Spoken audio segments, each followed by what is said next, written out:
71 ধারায় যে বলেছিলাম যে আমরা দেখতে পাচ্ছি যে শরীফ ওসমান বিন হাদির যে মামলা, এই মামলার অধিকতর তদন্ত করা বলে বারবার এটার প্রতিবেদন দেওয়ার তারিখ পিছানো হয়েছে।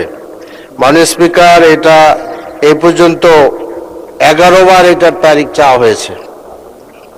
তো আমার প্রশ্ন হলো যে উক্ত মামলার তদন্তের বর্তমান অবস্থা কি এবং তদন্ত এত বিলম্বে সুনির্দিষ্ট কারণ কি, কেন তদন্ত এত লাগছে, এবং যে ভারতে আরো 2 জন যাদের ব্যাপারে আমাদের দেশের পত্রপত্রিকা সহ সব জায়গায় সিসিটিভির ছবিতে দেখা গিয়েছে তারা